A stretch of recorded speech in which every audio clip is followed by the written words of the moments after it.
I have to be honest. I take a look at you. You look like the healthiest person. You don't look sick. You know, I would attribute that to good genes, but also I don't like to look like how I physically and emotionally feel. Is the only thing that's keeping you alive, the only thing that's allowed you to sit across from me today is that dialysis machine. Yes. Every time I sit down to have a meal or even just to pick up a snack, that could be my last one if I make the wrong decision. It's a daily struggle. It's a daily fight. Is it fair to say you're living literally day to day? Yes, literally. Literally. Every day I wake up, I am thanking God that my feet even hit the ground and that my eyes open and I can still breathe on my own. Aren't you a miracle? I mean, in some ways, because don't most people, or like 50% of people die within the first 2 years on dialysis. You've been now on dialysis how long? 10 years. Aren't you a bit of a miracle? I would have to say so. I guess I never seen it that way. Unfortunately, the hardest part about being in clinic for the 5 years I was there was seeing so many patients go. Not because, they wanted to, but because at one point in time their bodies told them they could no longer take it anymore. How did you get into this to begin with? So when I was 3 years old, I had Wilms tumor and I lost my left kidney. And that's a cancer. Oh, yes. And it's a childhood cancer that affects, few. And unfortunately, I was one of the few that got it. At age 17, the only remaining kidney you had started failing. It did. It completely failed in a matter of just a couple months. And a week after my 17th birthday, I went into the hospital because I could barely see. I had stroke level blood pressures. They were like 200 over like 120 at the time. And I got rushed from school and brought here to the Children's Hospital. And the first thing they said was, Miss Goldring, you have to make a decision by tomorrow morning what type of dialysis you want to do. What is dialysis? Why is that what keeps you alive? It works as an alternative kidney. So how your kidneys work 24/7, dialysis gives you few good hours, basically. So it gives you enough, what they call as clearance. So it cleans your blood. And how often did you have to go? Was that in clinic at that point, early on? At that point it was 7 days a week at home. It also has a huge impact on family, doesn't it? What did your family have to do to make that even possible for you to go through that initially? My mom had to move us to the projects. We moved to the projects and I had to have my own room. So that was a requirement to be able to do dialysis at home, is to have my own space, just like now. And so that's what I had to do. And she had to quit working. So that changed how bills were paid. It changed even how often me and my siblings could go do stuff. So they might not have understood, but they still were affected. You were, the big priority at that point, when you were 17, was getting a kidney. How soon? Tell me how that did come about. How did that happen? So after being on dialysis for 5 months, 7 days a week, I finally got listed in January of 2007, and within 10 days, I received a call. And that was the fastest they had heard of, at least here in Kentucky, of someone that young getting a transplant. What did that feel like to get that phone call? It was incredible. I mean, what was the phone call? What did they say? So my nurse called and was like, LaQuaya, I just need you to stop whatever you're doing, and I need you and your family to be here within 6 hours. Can you do that? And I was like, yes, ma'am. She was like, we found you a kidney.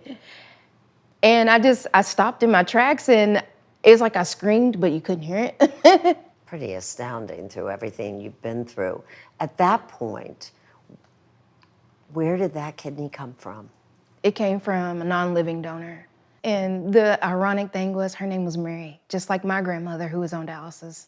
It just resonated with me and made me fight harder for myself because I'm like, my donor's name was Mary, my grandmother's name was Mary. You got your life back. I did. I was able to do anything and everything I wanted to do. I even graduated. Your life seemed like it was back to normal until how long? How long did that kidney work for you? By 2014, my kidney had started to fail. And the doctors have started talking about putting me back on dialysis. How did you feel about that? I was sad. I was upset. I was mad. I was just thinking and telling them like I felt like I wasted all these good years being thankful for something that wasn't gonna last, and you didn't tell me that it wasn't gonna last. I just expected it to. But the reality was they had said 10 to 20 years, and I was thinking a lifetime. Tell me about it. Why and who are you angry with? I was angry with God.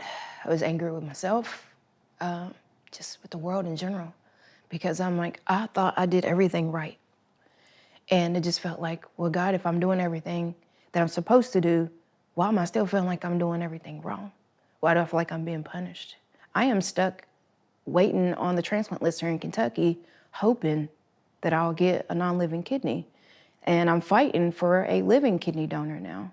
What do you have to do to, how many lists are there? Give me some sense of what it takes. So when I say list, it's UNOS. This is called the UNOS wait list.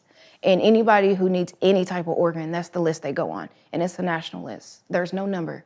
It's just your information's put in a computer system, and that computer system determines if this organ is a match for you at that hospital. Will they send it and call for you? But does that mean any hospital in the country, or are you limited? I'm only limited to what's within 250 miles from the transplant list where I'm listed. And why is that? Because of the ability to get to the kidney in time? Is that the only reason? One of the reasons is for them to be able to commute it to you in a timely manner. Right. But the thing is, these places have private planes. They have other means of transportation to get these organs to us. I think these guidelines are set by UNOS to limit where transplants are coming into. And that limitation is keeping a lot of patients in Kentucky from having the opportunity to even get kidney transplants, because so many of those transplants are going to other states instead of us here. The only way that you even know that you're actively listed on the transplant list is you get a letter, and then the transplant team asks you every month for your labs. They want to check your blood work every month to make sure you have no new antibodies. And see, with antibodies, if you get too many, it can fight off a transplant. So that's why a lot of people lose their transplants. So they track that every month. Then you have to go see all these doctors at least once a year, and they have to sign off to say you're still healthy enough. So once you're on the list and they say you're good to go, you may get a call. Stay in touch with your transplant team. They'll be calling you. You never know when they're going to call, because the transplant team is going to get a call from hospital A. They're going to pick up the phone at hospital B and say, I think it might be good enough for her, but we don't want to take it. They don't call you and tell you, they called and said, we got a match for you, but then we decided not to take it. They don't call you and tell you that, because they get to make the decision on if it's good enough for you. There are a lot of people waiting for a kidney today. Oh, yeah. And a lot of us are low income. We're Black and brown people, and we have nobody that really is fighting for us that we know. So I stand up for patients like myself, and I work with places like the National Kidney Foundation, the Global Liver Institute, the American Renal Associates, like places like that who I know care for their patients.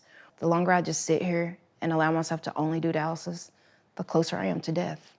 Every day I feel like I am standing with one foot in the grave and one foot on this side, waiting by the phone, hoping that it rings. And how crucial is it becoming for you, to be honest? Very crucial. I'm at a point now where my veins are getting to the point to where they don't want to bleed back for just simple blood work, which complicates things for surgeries for me, can keep me from surgery, honestly. My face and my chest swell, my heart hurts all the time, right in this area. All these veins in my chest have started to collapse, which means they're getting real thin, like if you smashed a straw and try to put water through it. It's basically what my veins is doing. I would give up anything if it meant I could have dialysis out of my life permanently. This transplant is not just crucial for my body, but it's crucial for my family as well. I want to be able to live to see my nieces and nephews grow up. I want to start my own family. You know, I want to be able to just drive myself on a vacation, go pee again. just having the simple joy of just having the happiness that I could feel like it's my body again. How hard are you trying to get a kidney? You're not just waiting for a living donor or a deceased donor to show up. You're taking it into your own hands, aren't you? Oh yeah, we've gotten together and started a campaign. And we don't just share my story, we share other patients' stories too. Yeah, but you're kind of advertising for a kidney, aren't Yeah, you? that really is what it is. It's advertising. I've basically became my own marketing team. And I have banners, I have shirts, I have car stickers now. I have my own website. I'm tired of seeing patients dying. I'm tired of feeling like I'm going to die. I don't want to. I'm not ready for that yet. So we need more people standing with these patients saying, I'll fight with you instead of against you. The system's already fighting against us. Why not stand up and fight with the patient instead of against them? If the more we talk about these things, the more we shed light on what needs to change, the more it opens the door for conversations, the more policies that can be put in place, the more Congress can get involved.